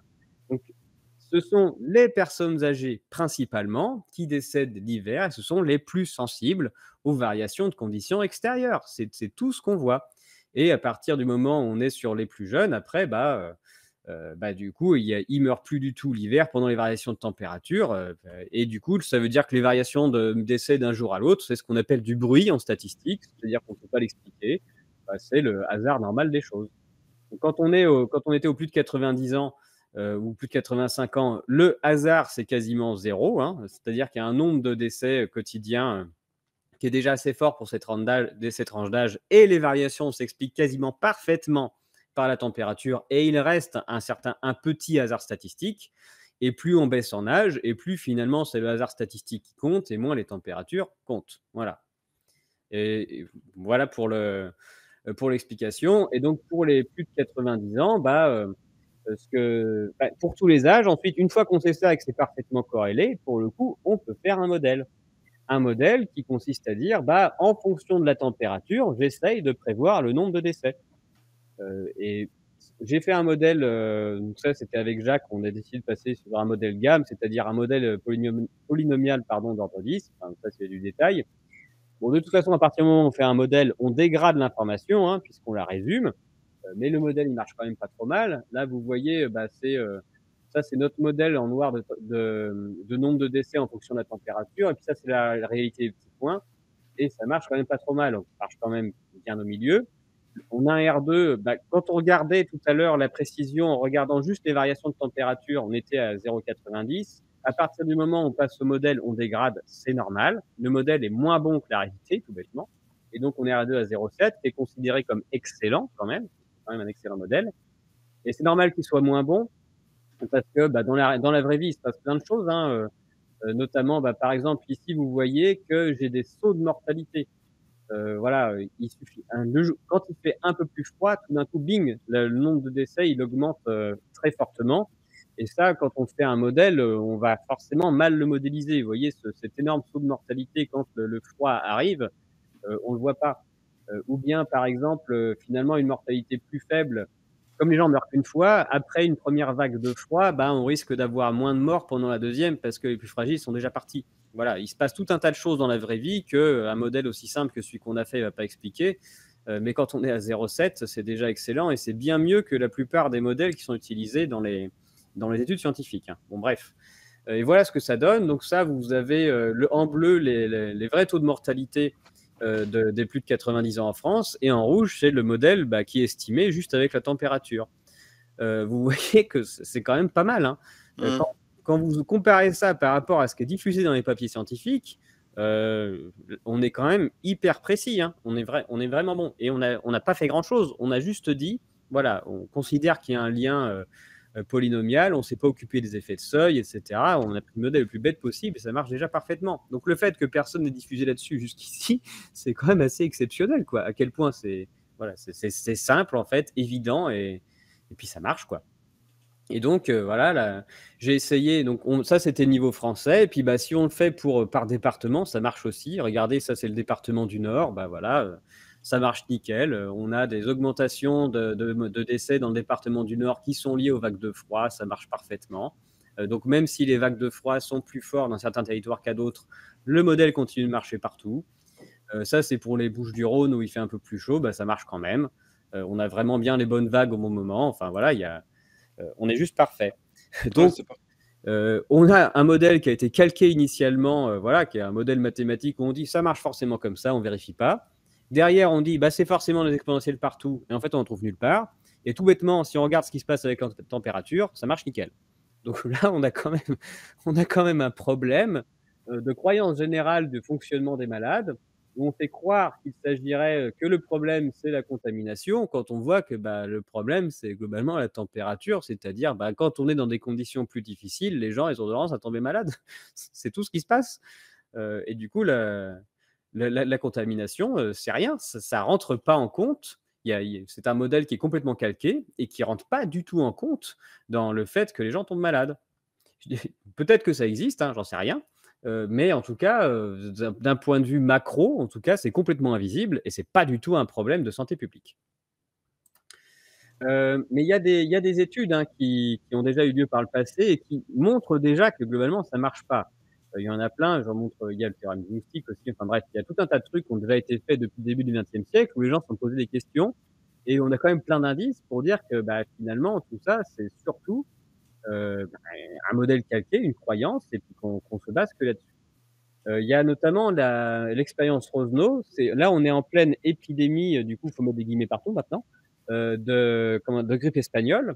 Et donc là, on a Rosno qui a des volontaires, des militaires de la Navy. Et son objectif, c'est de calculer, ben, vous savez, le coefficient alpha là, du modèle SIRD où on a le nombre de contaminés par jour, le nombre d'infectés de nouveaux infectés par les anciens infectés. Lui, il veut calculer ces coefficients-là, mais en basant sur les données réelles. Et donc, il a ces malades de la grippe espagnole, et puis il a autour de lui des volontaires qui acceptent de se faire infecter. Et donc, il fait plein d'expériences, c'est-à-dire qu'il demande aux militaires volontaires au début de s'occuper de manière très proche des malades, en leur parlant très proche, voilà, en ayant même des contacts physiques avec eux, en s'en occupant de manière très proche. Et puis ensuite, il va plus loin, il fait même des prélèvements de morve et de sécrétions des malades pour les refiler par spray nasal aux volontaires, et il va même jusqu'à la transfusion sanguine des uns à l'autre. Et donc, il voulait calculer à chaque fois le nombre alpha pour savoir, voilà, dans chaque condition, c'est quoi le taux d'infection qu'il y avait dans chacun des cas. Et puis, bah, il a été très surpris à la fin de découvrir qu'il n'a jamais réussi à infecter personne. Donc, il avait ces malades de la grippe espagnole où il a essayé par plein de moyens différents d'essayer d'infecter ses étudiants, il n'a pas réussi. Et donc ça, c'est un résultat qui l'a fortement étonné et qui a fait du bruit. Et sa conclusion, elle aurait dû faire date. Il dit « En fait, nous sommes entrés dans l'épidémie avec l'idée que nous connaissions la cause de la maladie et étions tout à fait sûrs que nous savions comment il a été transmis à partir de personne à personne. Peut-être que si nous avons appris quelque chose, c'est que nous ne sommes pas tout à fait sûrs de ce que nous savons sur la maladie. » Et donc Rosno, il a l'honnêteté de le dire, ça fait vachement de bruit à l'époque de dire ben non, on n'a jamais trouvé la moindre principe de contamination, et donc c'est probablement pas comme ça que les gens sont tombés malades, tout simplement. Il y a une autre étude bien plus récente, voilà, je crois que c'est Didier Raoult qu'on a parlé, qui a fait un peu de bruit, mais en fait elle est sortie il y a vachement longtemps, il y a presque un an, quoi. Une étude sur l'utilisation et l'efficacité des masques. Et donc, ce sont des Danois qui ont décidé d'essayer de calculer la protection du masque dans la population en demandant à des volontaires s'ils voulaient bien porter le masque et à d'autres s'ils voulaient bien ne pas le porter. Et derrière, ils ont fait des tests. Alors on sait les fameux tests, hein, mais ils ont fait des tests et puis ils ont regardé qui avait été malade de chaque côté pour savoir à quel point on était protégé grâce au masque. Et donc, ils ont 3000 personnes d'un côté et 3000 personnes de l'autre, avec masque et 3000 sans masque, et il n'y a aucune différence entre les deux. Il n'y a pas de différence du tout. Et donc là, ils étaient un peu embêtés. Ils ont tenté de publier ça, donc c'était à mi-2020 et ils ont réussi à publier leur étude qui est quand même, voilà, c'est quand même de la base de la science et de faire de l'expérience. Il y a qu'en mars 2021 qu'il y a un journal qui a bien voulu les publier, tellement c'était un peu problématique de publier une étude qui disait que le masque sert absolument à rien. Et donc, alors c'est assez drôle parce que dans ceux qui ont lu le livre de Mukili, La doxa du Covid, il y a un médecin qui justement cite cette étude, mais du coup il dit bon bah peut-être que les gens savent pas porter le masque ou qu'il y a voilà, qu'il y a un souci que ça protège pas parce qu'ils se contaminent avec la bouche en mangeant, enfin en suçant les doigts. Mais du coup il y a personne qui arrive à se poser la question qui fâche. Mais est-ce que on a montré à un moment le principe de contamination quand même? Voilà, c'est-à-dire que là, on est en train de mettre en place des mesures qui sont mises en place pour dire qu'il fallait arrêter le principe de contamination sans jamais avoir prouvé qu'il existait et dont toutes les données que nous avons à disposition montrent l'inverse. Donc là, on est quand même un problème. Et ça, c'est une vraie expérience qui nous dit bah, peut-être qu'on se pose des questions sur comment ça marche. Bon. Maintenant qu'on en est là, on va peut-être je vais vous faire un petit retour historique quand même. On a parlé du test et le fait qu'on avait quand même des doutes sur le séquençage, mais on a aussi un problème historique qui est sur ce qu'on appelle un pathogène. Le pathogène qui est, bah, voilà, ce qu'on appelait à l'origine le microbe, au 19e siècle, qui est censé nous infecter et nous rendre malades. Et donc, il y a beaucoup de débats au 19e siècle entre beaucoup de monde. En France, il y a Pasteur qui est assez connu, qui lui défend la thèse que bah, si vous avez un malade quelque part, c'est parce qu'il y a un méchant microbe qui serait venu l'infecter. Et qu'on va d'ailleurs pouvoir le soigner avec de la chimie. Donc ça arrange tout le monde, c'est-à-dire que surtout, bah, on s'occupe pas des conditions extérieures, hein, de la pauvreté, tout ça, des conditions dégueulasses dans lesquelles on travaille. Et puis, donc ça arrange vachement l'appareil productif et industriel, hein, dès le début. Et puis en plus, bah, ça arrange aussi les labos qui se disent, bah, de toute façon, on va faire de la chimie pour soigner les gens. Donc on s'occupe de rien, les gens sont malades, c'est de la faute aux méchants microbes qu'on va pouvoir éliminer et on se pose pas de questions sur, bah, sur l'environnement extérieur. Et il a des opposants hein, quand même en France. Il y a notamment Béchamp hein, qui ne croit pas du tout à ça. Notamment, il y a Béchamp qui s'illustre notamment sur l'histoire où on a missionné Pasteur sur comprendre pourquoi les vers à soie mouraient dans les élevages de vers à soie pour faire de la soie. Et Béchamp trouve bien avant lui en disant mais non, il ne meurt pas à cause d'un microbe non identifié, il meurt parce qu'il y a un parasite assez connu, un champignon qui les tue. Et Pasteur met des mois avant d'admettre qu'il avait tort. Et, donc, bon, et l'histoire aura retenu le succès de Pasteur sans dire que finalement c'est Béchamp qui avait raison. Mais bon, comme Pasteur a fait sa carrière grâce aux industriels de la bière en montrant la levure, il a obtenu très tôt des fonds et des soutiens politiques et financiers. Et donc, bah, toute sa grande carrière à l'adoration qu'on en a, c'est beaucoup lié à l'ensemble de son parcours politique et industriel, alors que les autres, comme Béchamp, ont été largement oubliés, faute d'avoir des soutiens. Et bref. Donc il y a Pasteur qui pense que tout est microbe de son côté. Et puis en Allemagne, on a Koch qui fait des recherches, qui va être connu parce qu'il aura trouvé le bacille de Koch, notamment sur des mineurs malades de, comment ça s'appelle, la tuberculose. Et du coup, lui, Koch, il dit qu'il faudrait peut-être mettre des limites à Pasteur, notamment, et que tout n'est pas microbe, et qu'avant de prouver qu'un microbe est effectivement un pathogène et qui rendrait les gens malades, il faut quand même s'imposer quelques règles.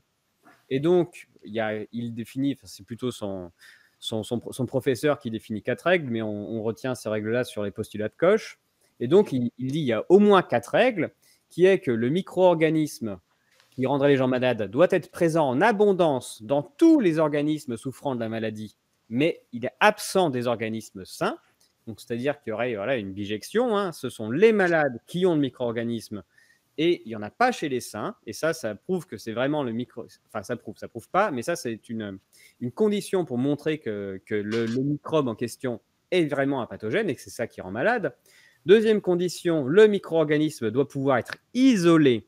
Donc, on doit pouvoir le sortir tout seul et croître en milieu de culture pur pour prouver qu'il existe bien tout seul. 3. Le micro-organisme cultivé doit déclencher la même maladie chez un animal de laboratoire sensible, c'est-à-dire qu'on doit pouvoir prendre le micro-organisme chez le malade, vérifier qu'il n'est pas chez les sains, l'isoler, le cultiver, le remettre ensuite chez un autre animal et que le malade ait les mêmes symptômes et la même maladie.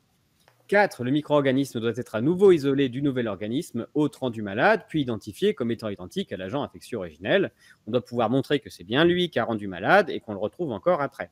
Donc, ils disent il faut au moins ces 4 conditions pour dire qu'on a trouvé un nouveau micro-organisme ou un micro-organisme qui est pathogène.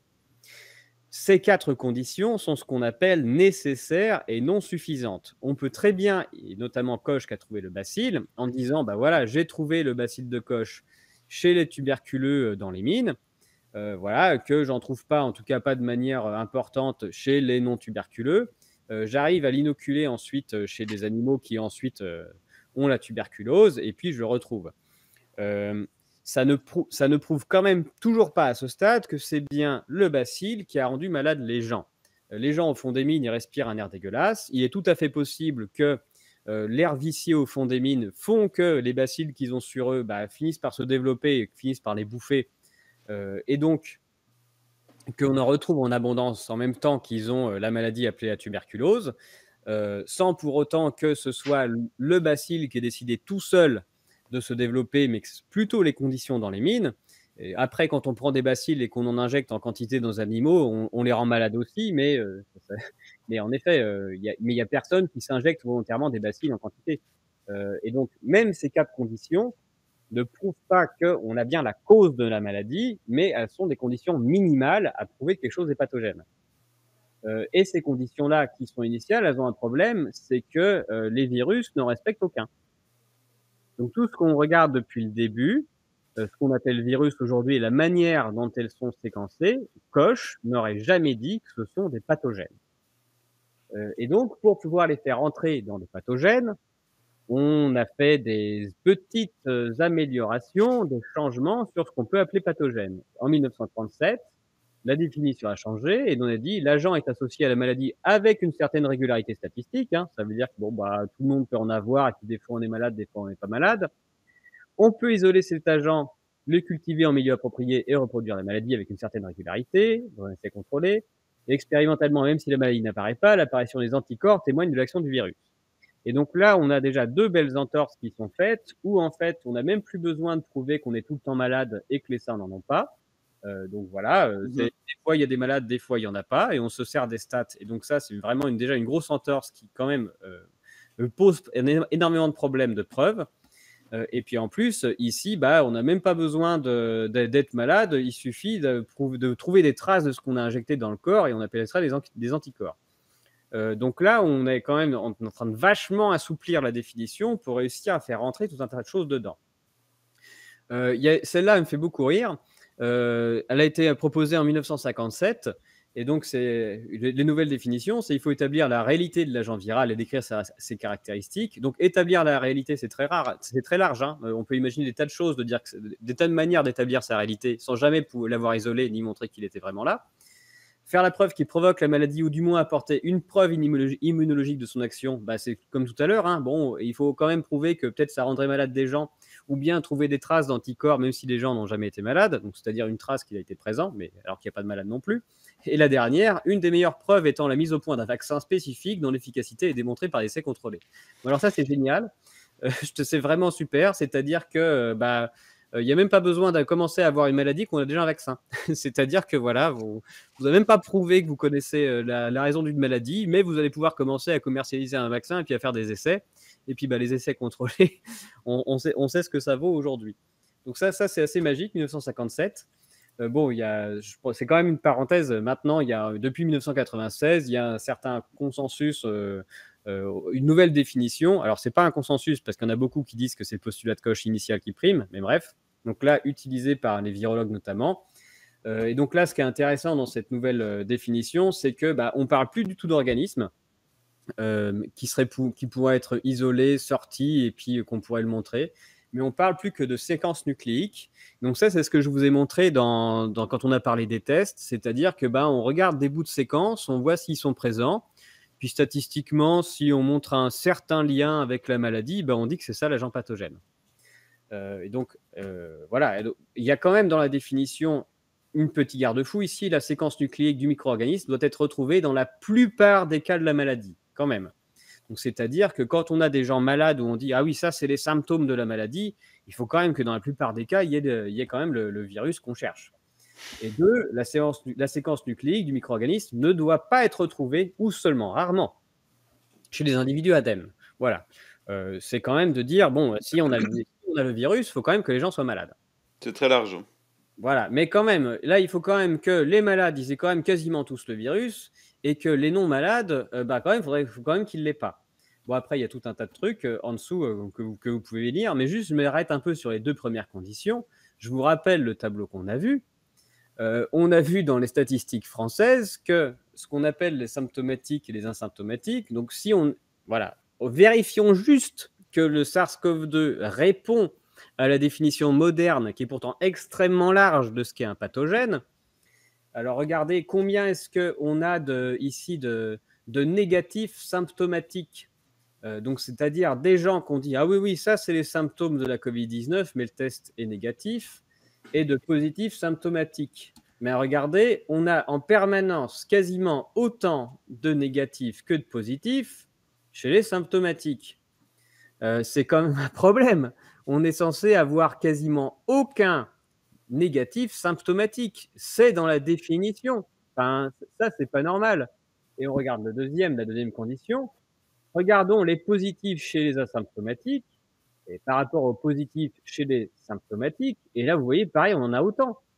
Donc ça, pareil, la définition n'est pas du tout respectée et à aucun moment. On a autant de positifs non malades que de positifs malades. C'est donc que selon les postulats récents, les plus récents, qui sont quand même les plus larges pour essayer de compter le plus de trucs en pathogènes, le fameux SARS-CoV-2 récupéré dans les tests ne correspond pas à la définition d'un pathogène. Donc on n'est même pas en train de regarder un pathogène. C'est ça que ça montre. Juste en se basant sur cette définition-là, qui est déjà, on va dire, très très large. On essaye de compter un maximum de trucs. Oui, donc c'est une définition très imparfaite et en plus, ils ne la respectent pas, quoi, en Ben gros. oui, selon leur propre définition, on n'est même pas en train de regarder un pathogène. Enfin, faut en être conscient quand même, Et on parle du Covid, hein. depuis le début. On parle du SARS-CoV-2, oui. Et donc, vous voyez qu'on calque un modèle depuis le début, sans jamais avoir vérifié qu'il marchait. On n'est même pas et la séquence qu'on est en train de regarder ne correspond même pas à la définition d'un pathogène. Donc même avant de commencer à essayer de penser qu'il se transmet, hein. Donc il y a rien, on n'a pas la moindre début de trace de preuve depuis le début, que quelque chose se transmettrait d'un individu à un autre. Et tous les indices qu'on a, c'est que ça marche pas comme ça. Et c'est que les gens sont malades à certains moments de l'année pour d'autres raisons que pour des principes de contamination. Donc, on n'observe aucune contamination jusqu'en 2020, même il n'y a même pas d'exponentielle en 2020. Enfin, voilà, c'est pas comme ça que ça marche. On ne voit pas de traces statistiques. Et en plus, maintenant, depuis qu'on dit qu'il y a contamination, eh bien, en mettant des tests, les tests nous montrent juste qu'on n'a même pas affaire à un pathogène. Voilà. Mais ça ne nous empêche pas d'avoir des études qui peuvent dire n'importe quoi en supposant les modèles vrais sans jamais les vérifier. Et donc, assez tôt, ça c'est publié en juin 2020. Voilà, il y a eu une étude sortie sur l'efficacité incroyable de toutes les mesures prises pour contrer la contamination de la Covid-19. Encore une fois, sans avoir montré que la contamination existait. Et donc, qu'est-ce qu'ils ont fait? Ils ont tout simplement supposé les modèles vrais. Et on va voir donc, ils ont utilisé comme données, déjà, première chose, le nombre de déclarations Covid sur la base des tests. Et on a vu quel point c'était imparfait, que ça montrait qu'il n'y avait même pas de rapport entre le fait d'être malade et le fait d'avoir un test. Donc, ils utilisent des données qu'on sait n'avoir aucun rapport. Mais bon, voilà, ils vont travailler avec. Ça, c'est le premier point. Et ensuite, sur ces modèles-là, ils vont caler un modèle d'augmentation exponentielle. Donc, c'est-à-dire qu'ils partent sur le début des données avant qu'il y ait des mesures et ils disent « Ouh là là, on sait que forcément, ça va faire une exponentielle et donc, ça va nous permettre de prévoir le nombre de malades qu'il y aurait eu parce que c'est forcément une exponentielle. Et puis, finalement, comme il y en aurait eu moins, on dira c'est grâce aux gestes barrières. Le contraire d'une exponentielle, c'est un logarithme. Donc c'est-à-dire que voilà, vous avez une exponentielle, vous passez un logarithme dessus et c'est censé vous faire une belle droite. D'accord? Pour vérifier que le nombre de malades augmentait bien de façon exponentielle, ils ont passé leur nombre de tests au logarithme, ils l'ont transformé en passant au logarithme, en s'attendant à avoir une belle droite. Donc voilà, leur soi-disant belle droite, c'est les petits points noirs là. Petit point noir, petit point bleu. Donc ça fait pas une droite géniale. Donc tout ce que ça montre, c'est que le nombre de tests, c'est pas du tout une exponentielle non plus. Donc même en prenant des données bidons, où on commence à remonter des tests à tire-larigot et en disant tout le monde est Covid, on n'arrive même pas à faire une exponentielle. Ça n'a pas empêché ceux qui ont fait l'étude de travailler. Ils ont dit mais non, mais non, mais non, c'est forcément une droite. Et donc on va imaginer que c'est la droite rouge. Et puis si c'est pas la droite rouge, c'est parce qu'il y a déjà des mesures. Donc voilà. Donc ils n'ont jamais réussi à observer d'exponentielle nulle part. Ils ont des trucs. Ils ont une augmentation du nombre de tests qui est pas du tout exponentielle, qui est bien plus bas que ça. Mais ils disent mais si, on sait que ça en aurait été une s'ils n'avaient pas déjà mis des barrières. Bon c'est-à-dire qu'ils ont demandé aux gens globalement de pas trop se faire la bise, quoi. Donc c'est ça qu'on voit. Ici, donc les données de travail normalement, c'est les points noirs. Ils n'ont pas travaillé avec ça. Ils ont travaillé avec les points rouges, qui sont des données imaginaires qu'ils ont construit eux-mêmes sur la base de dire voilà, les premiers gestes barrières marchent. Et Ouais, ensuite, ces points rouges imaginaires, en disant que ces points rouges imaginaires allaient augmenter de manière exponentielle tout le temps. Et ce qui leur a permis d'imaginer la courbe rouge, voilà, qui est une courbe purement imaginaire, en disant voilà, le SARS-CoV-2 va se propager de manière imaginaire, va infecter toute la population et ça va faire tout plein de morts. Et donc, tout ce qui ne correspond pas à la courbe rouge, c'est forcément des vies sauvées grâce aux mesures géniales. grâce aux mesures. Voilà. Et donc, vous avez, en noir, c'est ce qui est observé. En rouge, c'est tout ce qui découle de leur modèle bidon. Où ils se servent de données de test, et encore les données de test n'arrivent même pas à montrer exponentielles, donc ils les agrandissent, ils les réimaginent par-dessus en expliquant que c'est grâce aux premières mesures. Et puis voilà, le confinement fait que derrière, ils expliquent que ça va arrêter la contamination et les morts, et donc on va gagner évidemment plein de vies sauvées. Donc c'est ça qu'ils font pour montrer que ils partent de rien, ils présupposent un modèle, ils vérifient pas que c'est vrai. Ils prennent les données de test dont tout le monde sait qu'elles sont merdiques. Les données de test ne marchent pas, ils les augmentent encore parce que quand même, on a dit que c'était l'exponentielle. Donc si on n'a pas l'exponentielle, c'est que les données ne sont pas assez fortes, on va les augmenter un peu. Et puis ensuite, on recontinue le modèle en se disant que tout le monde sera contaminé, tout ça. Ça n'a jamais été vu de nulle part des gens qui seraient tous malades d'un truc. Et puis, on en déduit qu'il y a des vies sauvées. Donc c'est juste de la non-science. C'est la dictature de la théorie qui n'a plus aucun lien avec le monde réel, quoi, la pratique. Exactement, mais on vit que ça depuis 2 ans. On vit que des modèles mathématiques qui nous expliquent qu'il y aura 500 000 morts et puis maintenant là, celle-ci a dit: «Les mesures ont vachement bien marché, elles ont sauvé plein de vies» et puis là, il y a une étude qui a été commentée par la fondation Bill et Melinda Gates pour montrer que Bill et Melinda Gates avaient raison de vacciner tout le monde et qui dit: «Les vaccins ont sauvé 20 millions de personnes». C'est exactement la même chose. Avec des modèles qui surestiment le nombre de morts qu'il y aurait eu et puis qui disent que les vaccins ont sauvé toutes les vies, tous les gens qui ne sont pas morts grâce à leur modèle. Enfin voilà, on fait que de la science à l'envers depuis le début, en faisant croire aux gens qu'on sait exactement comment ça se passe, alors que tout ça, ça tient sur des modèles sortis du chapeau, qui n'ont jamais été vérifiés et qui correspondent en aucun cas à la réalité. Voilà, c'était peut-être un peu technique tout ce qu'on a montré, mais je pense qu'il faut que les gens soient conscients du niveau de supercherie totale de ce qu'on appelle science aujourd'hui à faire des modèles complètement dans le blanc. Ouais, et puis ils voient ces graphes très compliqués à la télévision, ils cherchent pas à comprendre, ce qui est un peu normal quand on connaît pas, ils se disent: «Waouh, ça a l'air compliqué, ça doit être vrai». Il y a de ça aussi, hein, c'est le mythe de la science, de la complexité. Oui, oui, complètement. Alors, le fait que les gens se fassent avoir, c'est presque normal parce que c'est un peu complexe, mais d'avoir autant de gens qui sont des mathématiciens, un bac plus je sais pas combien, qui sont pas capables de piger l'énormité de l'arnaque qu'il y a derrière, moi ça m'effondre, quoi. Enfin, sans avoir fait, pourtant, je suis même pas doctorant, quoi, sans avoir été jusque-là, c'est grossier. C'est à quel point c'est toute cette supercherie, tient, quoi, sur le fait voilà, de poser des modèles, de lancer des calculs et puis de faire comme si on détenait la vérité. C'est complètement grossier, c'est pas de la science. Et je découvre depuis 2 ans que la quasi-totalité des études dites scientifiques sont basées sur ce genre de choses. C'est-à-dire que voilà, on calque un espèce de modèle dans le vent et puis on dit: «Regardez comme mon produit miracle marche», ou comment enfin voilà, comment j'explique tel ou tel phénomène, mais je tombe des nues, quoi. Je m'étais pas assez intéressé plus jeune à ce qu'on appelle la littérature scientifique, mais c'est d'une incroyable médiocrité. Ouais, et si on ajoute à cela en plus, comme disait le directeur du Lancet, que 50% des études sont faussées par rapport à, je veux dire, c'est mieux que moi, leurs présupposés, la manière dont ils traitent ça.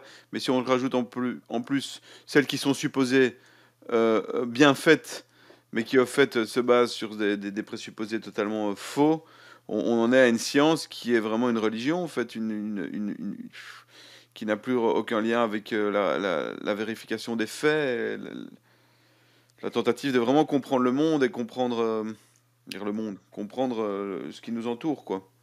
Oui, il y en a qui disent qu'il y a une date de bascule au début du XXe siècle avec, le conflit avec les positivistes, où on est passé d'un moment où on considérait qu'il fallait apporter une preuve pour dire que quelque chose soit accepté scientifiquement, à un moment où, il suffisait de faire une hypothèse. On fait une hypothèse, voilà, tout simplement. On montre quelques données qui vont dans le même sens. Avec les statistiques, en plus, on peut tout noyer, c'est assez facile de trouver des données qui vont dans le même sens et de les présenter de la bonne manière. Et puis, bah, tant que personne n'a prouvé que l'hypothèse était fausse, eh ben, voilà, on peut la considérer vraie. Et donc, on a une bascule au début du XXe siècle sur ce qu'on va appeler science, voilà, qui est plus une science, on va dire, où on essaye d'être un peu dur et un peu rigoriste, mais on peut vraiment partir dans tous les sens. Et puis voilà, vous lisez des études scientifiques, vous voyez l'utilisation du mot might partout, ça pourrait être. Et puis derrière, les journaux reprennent en disant que c'est vrai. Mais voilà, il y a toutes les études scientifiques, c'est du might avec des statistiques dans tous les sens pour essayer d'aller dans le sens de l'hypothèse qui est proposée. Mais ouais, finalement, c'est assez triste de découvrir ça, quoi. En tout cas, on peut dire que cette science a formidablement bien servi les intérêts des puissants et des multinationales. De Tiens, ceux quel qui la payent. hasard. Donc, écoute, merci encore pour ce 5e épisode. Je rappelle que tu as une chaîne sur YouTube qui n'est toujours pas censurée, que tu te bases sur des chiffres officiels, hein, il faut le répéter parce que certains vont les dire, mais c'est des chiffres qui ont été cherchés, qu'il a été cherché n'importe où. Pas du tout, hein. C'est des chiffres, peut-être qu'à la fin on pourra dire la plupart d'où ils viennent, hein, mais c'est les grandes. Voilà, C'est c'est des Eurostat, c'est l'INSEE, Eurostat. c'est les organismes statistiques nationaux, ce sont les rapports officiels et chaque fois que je vous présente une courbe, mes programmes sont en ligne, mes programmes, tournent, vous pouvez les compiler, tout compile et ça sort les graphiques que je vous montre et tous mes programmes se connectent aux différents sites, qui produisent les statistiques tout simplement et puis, bah, vous pouvez voir mes calculs si ça vous intéresse, donc tout est public, tout ce que je fais et tout le monde peut s'en servir. Super. On va passer le lien de ta chaîne. Alors, il y avait une question la dernière fois qui nous concernait un peu plus au 4e épisode, donc dans les commentaires sur les réseaux. Au-delà de ces interviews, qu'est-ce que Kéros pourrait faire de plus? Mais j'ai envie de retourner la question à celui qui pose ça ou celle. Eh ben, qu'est-ce que vous pouvez faire de plus que ce qu'on fait déjà depuis longtemps et de ce que fait Pierre? C'est que, comme on dit toujours, on n'est pas des sauveurs, hein. Ce qu'on fait, c'est aussi pour vous donner je veux dire, que vous prenez l'initiative de faire quelque chose vous-même, que ce soit dans votre travail, dans votre famille.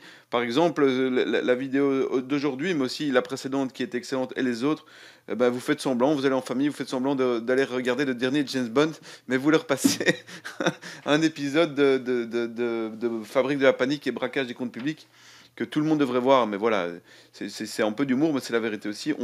Tout le monde peut faire quelque chose. Et c'est quand que tout le monde fera une petite chose ou une grande chose que ça changera. Mais voilà, au-delà des interviews, voilà ce qu'on fait. On va faire d'autres choses, hein. On va essayer de trouver des techniques de guérilla médiatique parce qu'on pense que, et je crois que tu partages la même chose, que l'information et les médias sont parmi les principaux euh, responsables, hein. Mais bon, on est tous responsables, mais en tout cas, c'est eux qui ont permis à ce que ce narratif prenne. Sans eux, ça n'aurait jamais fonctionné. Les politiques sans les médias, ça n'aurait pas été. Et le narratif du Covid, c'est ça aussi. C'est une construction médiatique formidable qu'on essaye de battre en brèche et de mettre à plat avec nos petits moyens. Voilà. Oui, c'est exactement ça et puis, bah, on diversifie les supports, hein, on essaie de s'exprimer. Bah, là, on fait des vidéos, du coup, des lives, des vidéos, bon, je vais l'annoncer maintenant, mais tout ce qu'on fait avec, Avec Alexandre, cette série vidéo, l'objectif, c'est derrière que l'on sorte un livre aussi, de façon à avoir un autre support qui touchera probablement des personnes différentes. Du coup, c'est pas forcément les mêmes personnes qui vont voir des chaînes, qui vont lire des bouquins. Et après derrière, en effet, nous on fait ce qu'on peut. Ça prend déjà suffisamment de soirées de week-end, c'est le boulot d'Alexandre. Du coup, voilà, derrière, la manière de le diffuser ensuite, c'est à chacun aussi de participer, au fait d'essayer de réveiller un peu les gens sur ce qui est en train de se passer, sur ce qu'on leur fait aussi, hein, parce que ils participent, mais c'est pas forcément de gaieté de cœur, hein. Il y en a probablement un paquet qui pensent qu'en effet, toutes les mesures sont utiles et qu'il faut absolument se protéger contre les microbes invisibles. Bon, à partir du moment où on a bossé le sujet quand même, on se rend compte du niveau de l'absence de preuves qu'il y a sur tout ce qu'on est en train de nous faire, c'est quand même, vous allez voir que c'est quand même assez cocasse de rencontrer des gens dans la rue, avec le masque, ou bien en train de tout nettoyer, faire la distanciation, etc., hein. On est sur un niveau de preuve qui est à 0 et où les expériences n'ont jamais marché pour montrer que ça marchait comme ça. Du coup, c'est très ancré dans l'esprit des gens. Il y a des gens qui viennent me voir en me disant mais non, mais vous vous rendez pas compte, nous on a fait un repas et puis après on a tous eu le Covid. Du coup, si ça vous arrive, ou même si vous pensez, demandez-vous ce que ça veut dire cette phrase. On demande aux gens de reformuler, ils disent bah non, on a fait un repas et puis ensuite on s'est fait tester, puis on était positif. Bon alors vu tout ce qu'on a dit sur les tests et qu'on est à 30% de positivité, bah oui, ça risque d'arriver. Et donc là, on refait reformuler et puis ils me disent non, mais on a mangé ensemble, on était ensemble au même endroit, et puis non, les tests c'est bidon, mais on a quand même été malade. Donc là, posez-vous la question. Donc vous avez donc un groupe de personnes qui partagent au même endroit la même eau, la même bouffe, qui respirent le même air. Il n'y a aucun moment où on a besoin de faire rentrer le quelconque principe de contamination. L'environnement dans lequel vous êtes à ce moment-là, le sauvignon, les huîtres, tout ça, ça peut participer au fait que les gens sont malades parce qu'ils ont vécu exactement la même chose. Et il n'y a pas besoin de faire entrer le principe de contamination là-dedans. Bon, on y peut imaginer des tas de trucs, hein, où c'est sûr que quand en traversant l'Atlantique, le capitaine sur sa caravelle, il voit ses bonhommes mourir et qu'il est en plein milieu de l'océan, c'est un peu plus facile de balancer un type au milieu de l'océan en disant c'est bon, j'ai réglé le problème, plutôt que d'avouer que toute l'eau est croupie et que la bouffe est avariée. S'il commence à se l'avouer, il va avoir des problèmes avec son équipage. Bon, le fait d'avoir une accusation et d'essayer d'accuser l'autre de son mal-être, c'est à la fois extrêmement grave, mais c'est évidemment ce qu'il y a de plus simple et on l'a foutu dans la tête. Et donc, si on s'en débarrasse un petit peu et qu'on essaye de reprendre les choses objectivement, il est fort probable que tout ce que l'on appelle maladie, la plupart du temps, soit lié à un ensemble de conditions extérieures dans lesquelles on vit, notre mode de vie, etc., et pas forcément, et même pas du tout, au fait que quelqu'un nous ait refilé quelque chose. Ce qui est rigolo, c'est les masques, tu sais, en forme de canard. J'ai failli écrire un article à un moment qui se serait appelé le syndrome du canard, où on se prend pour des canards. Parce que les élevages de canards sont abattus tous les ans avec la fameuse grippe aviaire. Voilà. Pareil, on n'a jamais prouvé qu'il y avait une contamination. C'est un dogme. Des canards mis empaquetés les uns dans les autres et tout serrés de manière intensive, pendant l'hiver, et qui sont dans leur merde, ils commencent à crever. On va dire c'est la grippe du canard et on abat tout le cheptel, de façon à ne jamais remettre en question le système productif. Ça sert à ça. Complètement. Et à la place, on va avoir un labo pharmaceutique qui va dire regardez, j'ai mon vaccin canard. Vous avez piqué vos canards, ça va vous coûter 50 centimes de plus le canard, et puis comme ça, je vous sauve. Et on abat tous les canards sans jamais avoir prouvé que non. Et ils vont trouver des excuses, hein. Ils abattent le cheptel et ils disent c'est parce qu'à 2 km, il y avait un canard malade qui a laissé tomber une plume. Enfin, on en est là en termes de dogme, et on fait pareil sur les humains. Et tout ça, ça participe à l'industrialisation de notre société. On a un système productiviste où, quand on a des gens malades, surtout, on ne remet pas en cause le système dans lequel ils sont, ni leur travail, ni le stress, mais ni, comme je l'ai dit, hein, le fait de travailler au fond de la mine. Non, c'est le méchant microbe, C'est ça. combattre avec de la chimie, et puis système continue. C'est bien plus facile. Ouais, je rappelle toujours Guy Debord et son fameux spectacle. Là, on est vraiment, on y est complètement. On est dans une société spectaculaire. Et voilà, j'espère que ces épisodes permettent à certains d'un peu en sortir, même si quand on est omnubilé par l'écran, c'est difficile, mais voilà. Et ce qui est marrant aussi, c'est que ce sont les mêmes qui font du fact-checking qui sont les premiers producteurs de fake news. Oui, oui, et qui risquent de retourner leur veste si jamais le vent tourne, hein. Ouais, ils ont déjà un peu commencé, mais Oui, voilà. on les oubliera pas quand même, hein. Mille merci Pierre. On se retrouve dans quelques jours avant d'arrêter pour un petit temps, qu'on aille un peu se ressourcer, puisque on fait que des interviews et des recherches, mais ça prend beaucoup de temps. Ce que fait Pierre prend énormément de temps, ses recherches. Il faut se rendre compte, donc voilà. Merci Merci Alexandre. Merci et Caro. bon week-end, comme on dit. Bon Et on week-end. lâche rien. Pour moi, ce sera encore studio tout le week-end là. Voilà. Comme ça, tout le monde le sait, parce que c'est ça. Ça prend énormément de temps. Merci Pierre. Merci Alexandre.